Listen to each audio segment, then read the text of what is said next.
नमस्कार बच्चों, Isha classes online education में आपका एक बार फिर से स्वागत है।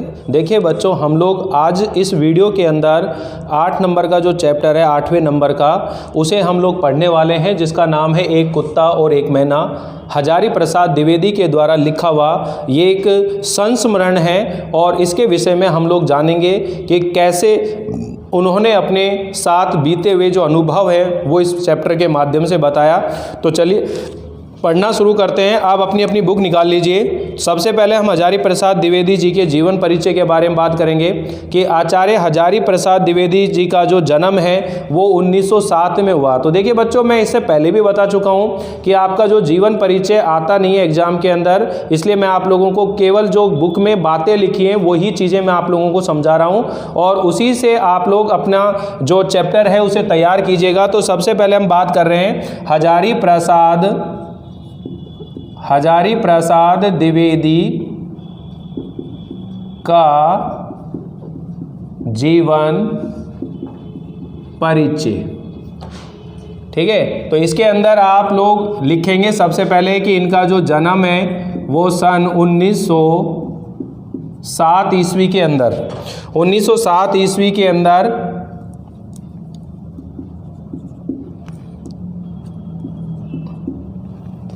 उत्तर प्रदेश के बलिया जिले में, उत्तर प्रदेश के बलिया जिले के आरत दुबे का छपरा, आरत दुबे का छपरा गांव में हुआ।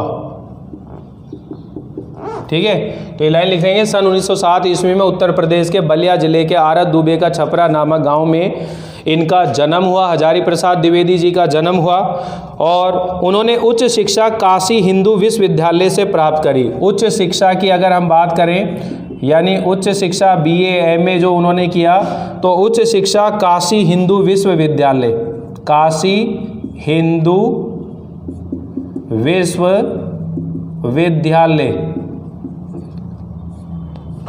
काशी हिंदू विश्वविद्यालय से उन्होंने उच्च शिक्षा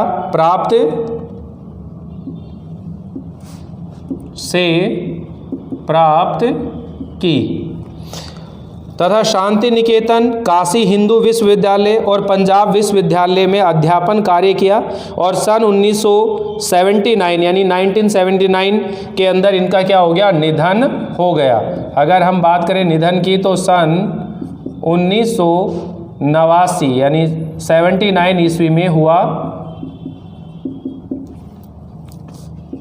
साहित्य का इतिहास, आलोचना, शोध, उपन्यास और निबंध लेखन के क्षेत्र में द्विवेदी जी का योगदान विशेष उल्लेखनीय है।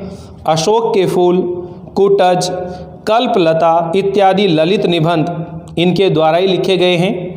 4 उपन्यास, बाणभट्ट की आत्मकथा, चारुचंद्र लेख, पुनर्नवा, अनाम दास का पोथा और आलोचना साहित्य, हिंदी साहित्य का उद्भव और विकास, हिंदी साहित्य की भूमिका, कबीर, उनकी प्रसिद्ध कृतियां हैं। उन्हें साहित्य अकादमी पुरस्कार एवं पद्म भूषण अलंकरण से सम्मानित किया गया। द्विवेदी जी ने साहित्य की अनेक विधाओं में उच्च कोटि की रचनाएं की हैं। उनके ललित निबंध विशेष रूप से उल्लेखनीय हैं। जटिल, गंभीर और दर्शन प्रधान बातों को भी वो सरल, सुबोध एवं मनोरंजक ढंग से प्रस्तुत करना द्विवेदी जी के लेखन की सबसे बड़ी विशेषता है। उनका रचना कर्म एक सहृदय विद्वान का रचना कर्म है, जिसमें शास्त्र के ज्ञान, परंपरा के बोध और लोक जीवन के अनुभव का सृजनात्मक सामंजस्य दिखाई देता है। एक कुत्ता और एक मैना निबंध में न केवल पशु पक्षियों के प्रति मानवीय प्रेम प्रदर्शित किया है, बल्कि पशु पक्षियों से मिलने वाला जो प्रेम है, उनकी जो भक्ति है, विनोद और करुणा जैसे मानवीय भावों का भी उन्होंने विस्तार भी किया है।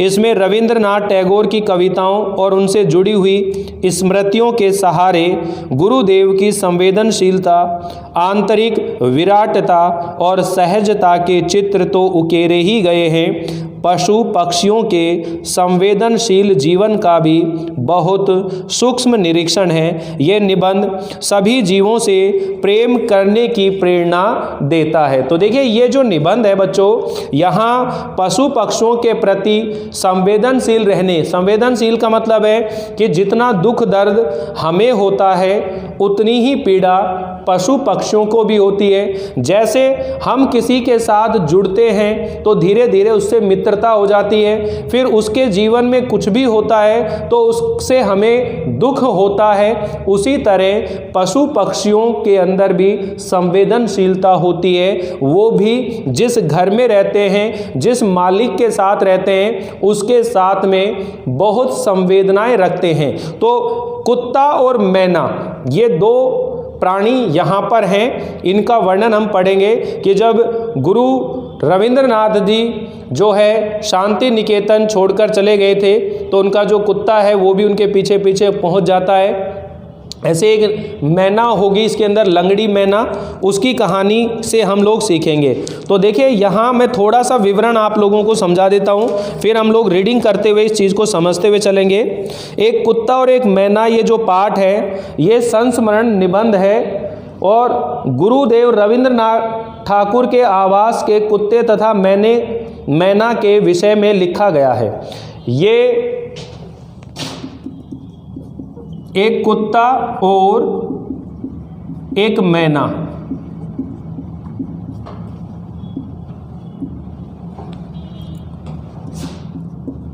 संस्मरण निबंध है।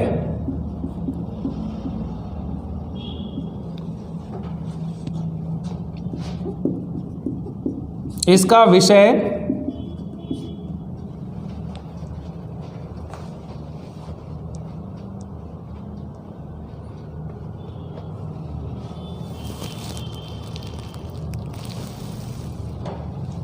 यह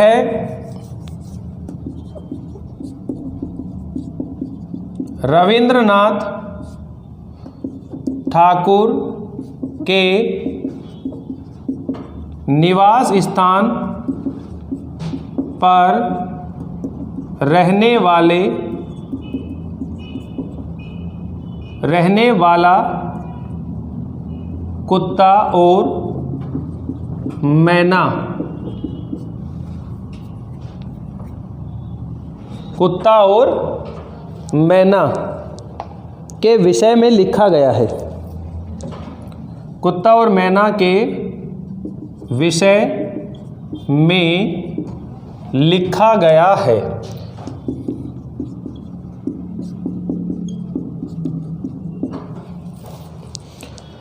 एक बार स्वास्थ्य ठीक ना होने की वजह से जो गुरुदेव हैं रविंद्रनाथ ठाकुर जी, वो शांति निकेतन छोड़ करके और श्री निकेतन के 3 मंजिले मकान में आ गए, 3 मंजिले मकान के अंदर आ गए। यानी कि गुरुदेव रविंद्रनाथ ठाकुर जी हैं वो शांति निकेतन छोड़ करके और श्री निकेतन के 3 मंजिले मकान में आ गए। एक दिन लेखक सह परिवार उनसे मिलने गया, तभी गुरुदेव का कुत्ता उनके पास आया तो उन्होंने उसकी पीठ सहलाई और इसी कुत्ते पर उन्होंने एक कविता भी लिखी जिसमें पशु पक्षियों के प्रति मानवीय प्रेम को प्रदर्शित किया गया है। जब गुरुदेव का निधन हुआ तब उनकी चिता की भस्म को आश्रम में लाया गया। उस समय भी वह कुत्ता आया और भस्म के कलश के पास कुछ देर बैठा रहा। इस घटना से पूर्व लेखक गुरुदेव के साथ बगीचे में टहल रहा था। वहाँ पर एक लंगड़ी मैना को देखकर गुरुदेव ने कहा कि यह यूथ भ्रष्ट है, इसकी चाल में करुणा का भाव है।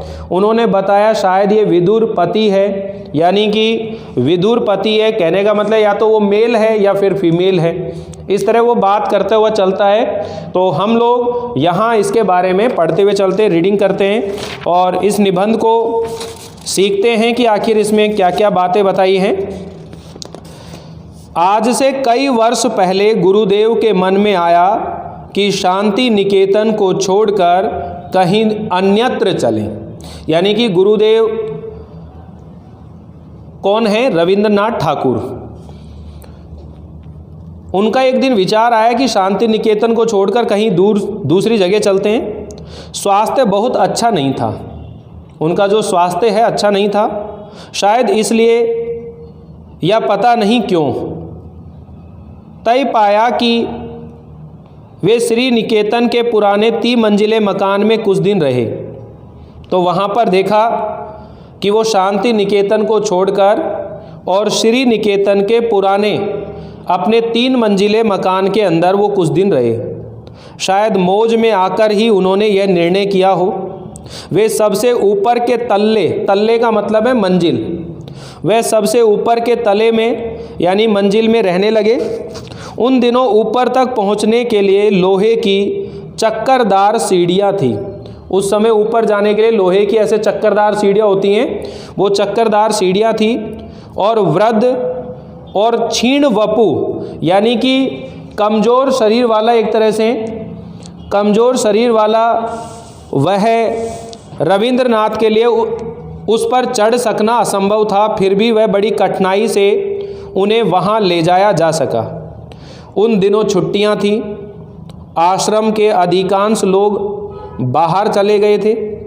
एक दिन हमने सपरिवार उनके दर्शन की ठानी, यानी कि लेखक जो महावीर हजारी प्रसाद द्विवेदी जी हैं, उन्होंने कहा कि एक दिन हम सपरिवार उनके घर पर पहुंच गए उनके दर्शन करने के लिए। दर्शन को मैं जो यहाँ विशेष रूप से दर्शनीय बनाकर लिख रहा हूँ, उसका कारण यह है कि गुरुदेव के पास जब कभी मैं जाता था तो प्राय वे ये कहकर मुस्कुरा देते थे कि दर्शनार्थी है क्या, यानी कि दर्शन चाहता है क्या। शुरू में मैं उनसे ऐसी बांग्ला में बात करता था जो वस्तुतः हिंदी मुहावरों का अनुवाद हुआ करती थी। किसी बाहर के अतिथि को जब मैं उनके पास ले जाता था तो कहा करता था कि एक भद्र लोक आपनार दर्शनेर अन्य जन्य ऐसे छेन। यह बात हिंदी में जितनी प्रचलित है उतनी ही बांग्ला में भी है कि एक भद्र लोक आपनार दर्शनेर जन्य ऐसे छेन, यानी कि ये जो महापुरुष हैं इस संसार में अपने दर्शन के लिए यहाँ आए हैं। इसलिए गुरुदेव जरा मुस्कुरा देते थे। बाद में मुझे मालूम हुआ कि मेरी यह भाषा बहुत अधिक पुस्तकीय है और गुरुदेव ने उस दर्शन शब्द को पकड़ लिया था। इसलिए जब कभी मैं असमय में पहुंच जाता था तो वे हंसकर पूछते थे, दर्शनार्थी लेकर आए हो क्या? दर्शनार्थी यानी कि जब भी मैं अपने साथ किसी को लेकर जाता था तो यही कहता है कि ये व्यक्ति आपके दर्शनों के लिए आया है। तो वो बांग्ला भाषा में बोलता था कि एक भद्र लोक आपनार दर्शनेर जन्य एछे छेन। तो दर्शनेर, तो वो उस बात को उसने पकड़ लिया कि तो जब भी वो जाते थे तो उससे यही कहते क्या दर्शनार्थी लाया है क्या, दर्शनार्थी लेकर आए हो क्या। यहाँ यह दुख के साथ कह देना चाहता हूँ कि अपने देश के दर्शनार्थियों में कितने ही इतने प्रगल्भ का मतलब होता है वाचाल, चालाक जिसको बोलते हैं, प्रगल्भ चालाक होते थे कि समय असमय, स्थान या अस्थान, अवस्था या फिर अनवस्था की एकदम परवाह नहीं करते थे और रोकते रहने पर भी आ ही जाते थे। ऐसे दर्शनार्थियों से गुरुदेव कुछ भीत से रहते थे, डरे से रहते थे। अस्तु मैं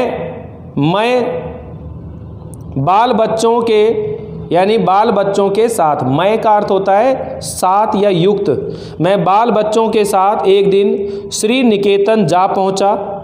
कई दिनों से उन्हें देखा नहीं था। तो एक दिन मैं अपने सपरिवार उनके यहाँ पहुँच गया। तो आप ध्यान रखिएगा कि रविंद्रनाथ जी के पास एक कुत्ता था शांति निकेतन में, लेकिन वो शांति निकेतन को छोड़ करके श्री निकेतन रहने लगे। और तभी हजारी प्रसाद द्विवेदी जी अपने परिवार के साथ वहाँ उससे मिलने के लिए गए और जो वह कुत्ता था वो भी शांति निकेतन से बाहर आकर श्री निकेतन पहुँच गया। गुरुदेव वहाँ बड़े आनंद में थे, अकेले रहते थे। भीड़ भाड़ उतनी नहीं होती थी जितनी शांति निकेतन में। जब हम लोग ऊपर गए तो गुरुदेव बाहर एक कुर्सी पर चुपचाप बैठे अस्त होते हुए सूर्य की ओर ध्यान स्तिमित नयनों से, ध्यान स्तिमित मतलब ध्यान लगा करके, मग्न होकर के नयनों से, नेत्रों से देख रहे थे। हम लोगों को देखकर मुस्कुराए, बच्चों से जरा छेड़छाड़ की, कुशल प्रश्न पूछे और फिर चुप हो रहे। ठीक उसी समय उनका कुत्ता धीरे धीरे ऊपर आया और उनके पैरों के पास खड़ा होकर पूंछ हिलाने लगा। गुरुदेव ने उसकी पीठ पर हाथ फेरा। वह आंखें मूंदकर अपने रोम रोम से उस स्नेह रस का अनुभव करने लगा। गुरुदेव ने हम लोगों की ओर देखकर कहा, देखा तुमने, ये आ गए। कैसे इन्हें मालूम हुआ कि मैं यहाँ हूँ? आश्चर्य है। और ये देखो कितनी परितृप्ति इनके चेहरे पर दिखाई दे रही है, यानी कैसे तृप्त संतुष्टि इनके चेहरे पर दिखाई दे रही है। हम लोग उस कुत्ते के आनंद को देखने लगे। किसी ने उसे राह नहीं दिखाई थी, न उसे यह बताया था कि उसके स्नेहदाता यहाँ से 2 मील दूर हैं, और फिर भी वह पहुँच गया। इसी कुत्ते को लक्ष्य करके उन्होंने आरोग्य में इस भाव की एक कविता लिखी थी। उस कुत्ते को ध्यान में रख करके और रविंद्रनाथ ठाकुर ने क्या लिखी थी, एक कविता लिखी थी। प्रतिदिन प्रातःकाल यह भक्त कुत्ता स्तब्ध होकर आसन के पास तब तक बैठा रहता जब तक अपने हाथों के स्पर्श से मैं इसका संग नहीं स्वीकार करता। इतनी सी स्वीकृति पाकर ही उसके अंग अंग में आनंद का प्रवाह बह उठता है। इस वाक्यहीन, इस मूक बधिर प्राणी लोक में सिर्फ यही एक जीव अच्छा बुरा सबको भेद कर संपूर्ण मनुष्य को देख सका है, उस आनंद को देख सका है जिसे प्राण दिया जा सकता है, जिसमें अहेतुक प्रेम ढाल दिया जा सकता है, जिसमें बिना किसी कारण के प्रेम दे दिया जाता है, ढाल दिया जाता है, जिसकी चेतना असीमित चैतन्य लोक में राह दिखा सकती है। जब मैं इस मूक हृदय का प्राणपन आत्मनिवेदन देखता हूँ जिससे वह अपनी दीनता बताता रहता है, तब मैं ये सोच ही नहीं पाता कि उसने अपने सहज बोध से मानव स्वरूप में कौन सा मूल्य आविष्कार किया है। इसकी भाषाहीन दृष्टि की करुणा व्याकुलता जो कुछ समझती है उसे समझा नहीं पाती, और मुझे इस दृष्टि में मनुष्य का सच्चा परिचय समझा देती है। इस प्रकार कवि की मर्मभेदी दृष्टि ने इस भाषाहीन प्राणी की करुण दृष्टि के भीतर उस विशाल मानव सत्य को देखा है जो मनुष्य के अंदर भी नहीं देख पाता है। यानी कि जो कुत्ता है उसके अंदर किस तरह की मानवीय आत्मीयता है, और वह मानव के व्यवहार की तरह ही अपनापन चाहता है। जब रविंद्र ठाकुर जी शांति निकेतन को छोड़ करके श्री निकेतन में रहने लगे तो वह कुत्ता न जाने कैसे वहाँ पहुँच गया, और ये चाहता है कि वह उसके साथ रहे अपनेपन प्रेम के भाव के साथ में। मैं जब ये कविता पढ़ता हूँ तब मेरे सामने श्री निकेतन के तितल्ले पर की वह घटना प्रत्यक्ष ही हो जाती।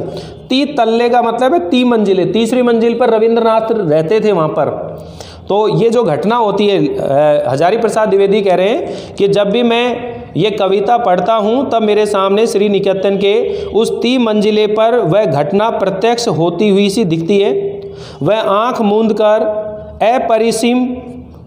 अपरिमित यानी अत्यधिक असीमित आनंद, वह मूक हृदय का प्राणपन आत्मनिवेदन मूर्तिमान हो जाता है। यानी उस कुत्ते की बात हो रही है कि वह बोलता नहीं है, मूक है, मौन है, लेकिन वह किस तरह से अपने हृदय से एक आत्मीयता का व्यवहार करता है। उस दिन मेरे लिए वह एक छोटी सी घटना थी, आज वह विश्व की अनेक महिमाशाली घटनाओं की श्रेणी में बैठ गई है। एक आश्चर्य की बात और इस प्रसंग में उल्लेख की जा सकती है। जब गुरुदेव का चिताभस्म कलकत्ते यानी कि कोलकाता के आश्रम में लाया गया, उस समय भी न जाने किस सहज बोध के बल पर वह कुत्ता आश्रम के द्वार तक आया और चिता भस्म के साथ अनन्य आश्रम वासियों के साथ शांत गंभीर भाव से उत्तरायण तक गया। यानी कि जब रविंद्रनाथ ठाकुर की जो चिता की भस्म यानी कि जो राख है वो आश्रम में लाई गई थी, तब भी वह कुत्ता जो है वहाँ आ जाता है और वहाँ आश्रम में बैठे हुए जितने भी लोग मानो रविंद्रनाथ को वो श्रद्धांजलि दे रहे थे, उसी तरह वह कुत्ता भी उस चिता की भस्म का जो कलश था उस कलश के पास में वह बैठा रहता है। तो ये एक उसके अपनेपन और प्रेम का भाव था उसका। आचार्य क्षिति मोहन सेन सबके आगे थे। उन्होंने मुझे बताया कि वह चिता भस्म के कलश के पास थोड़ी देर चुपचाप बैठा भी रहा। कुछ और पहले की घटना याद आ रही है। उन दिनों शांति निकेतन में नया ही आया था मैं। गुरुदेव से अभी उतना दृष्ट नहीं हो पाया था, इतनी ज़्यादा जान पहचान नहीं हो पाई थी। गुरुदेव उन दिनों सुबह अपने बगीचे में टहलने के लिए निकला करते थे। मैं एक दिन उनके साथ हो गया था। मेरे साथ एक और पुराने अध्यापक थे और सही बात तो ये है कि उन्होंने ही मुझे भी अपने साथ ले लिया था। तो बगीचे में जब टहलने गए थे तो इनके साथ में एक अध्यापक थे और उस अध्यापक ने हजारी प्रसाद द्विवेदी को अपने साथ ले लिया और जो गुरुदेव हैं रविंद्रनाथ टैगोर, उनके साथ वो टहलने के लिए गए। गुरुदेव एक एक फूल पत्ते को ध्यान से देखते हुए अपने बगीचे में टहल रहे थे और उक्त अध्यापक महाशय से बातें करते जा रहे थे। मैं चुपचाप सुनता जा रहा था। गुरुदेव ने बातचीत के सिलसिले में एक बार कहा, अच्छा साहब, आश्रम के कोए क्या हो गए? उनकी आवाज़ सुना ही नहीं देती। यानी ये साहित्यकारों के ऊपर व्यंग्य किया गया है। क्या किया गया है? ये साहित्यकारों के ऊपर क्या किया गया है? व्यंग्य किया गया है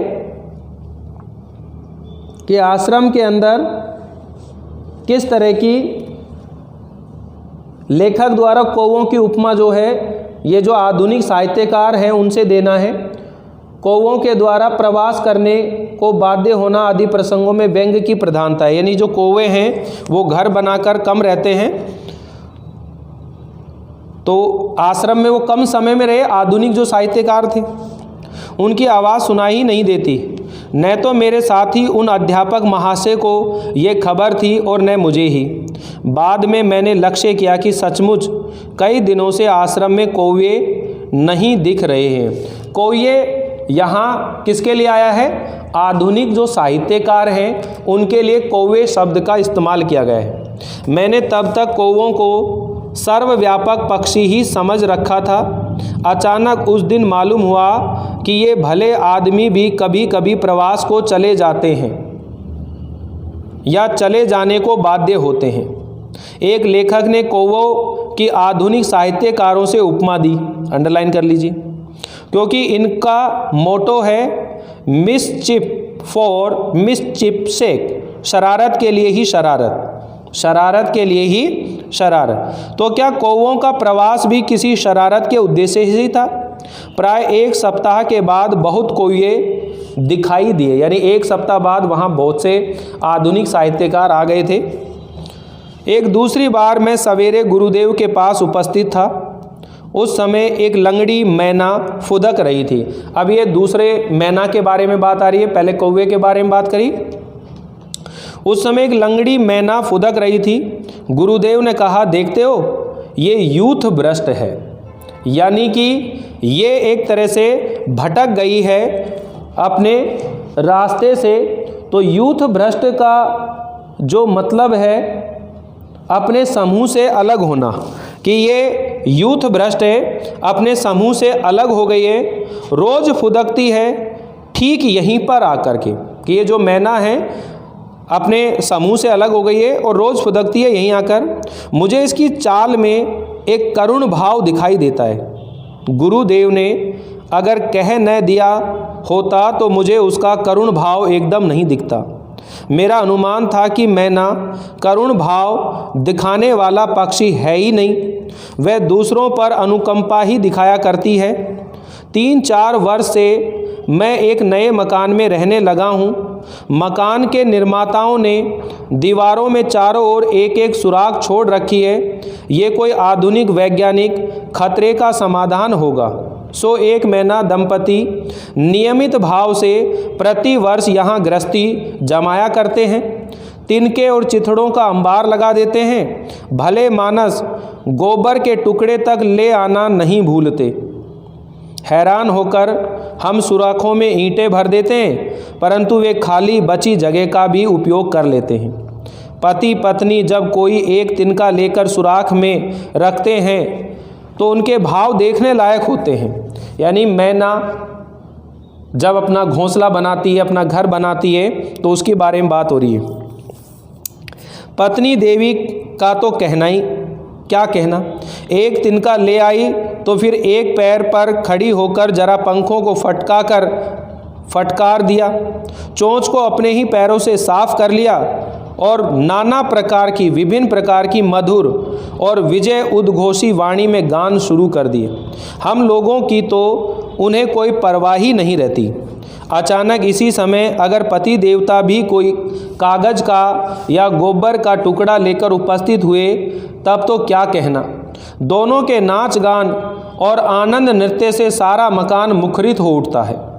किसकी वर्णन चल रहा है? ये मैना का वर्णन चल रहा है कि मैना के अंदर भी किस तरह के आत्मिक यानी कि मनुष्य के समान ही उसके अंदर भाव होते हैं और किस तरह वो इन चीज़ों को देखती है।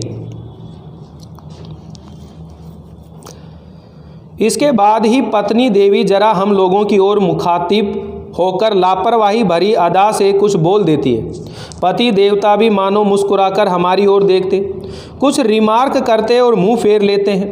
पक्षियों की भाषा तो मैं नहीं जानता, पर मेरा निश्चित विश्वास है कि उनमें कुछ इस तरह की बातें हो जाया करती हैं।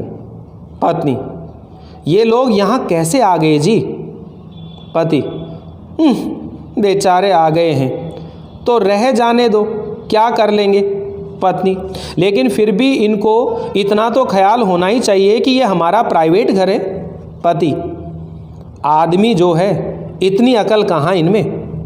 पत्नी: जाने भी दो। पति: और क्या? मतलब ये बता रहे हैं कि मैना और मैना का पति दोनों बात कर रहे हैं आपस में, ठीक है। तो उनके अंदर भी इंसानियत, उस तरह की भाव की बात हो रही है। सो इस प्रकार की मैना कभी करुण हो सकती है? ये मेरा विश्वास ही नहीं था। गुरुदेव की बात पर मैंने ध्यान से देखा तो मालूम हुआ कि सचमुच ही उसके मुख पर एक करुण भाव है।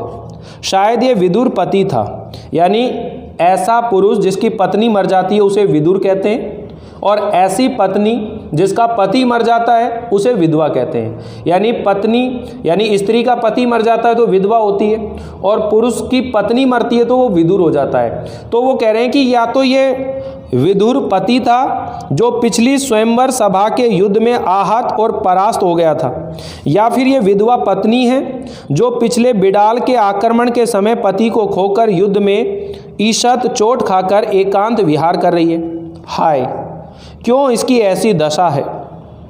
शायद इसी मैना को लक्ष्य करके गुरुदेव ने बाद में कविता लिखी थी, जिसके कुछ अंश का सार इस प्रकार है।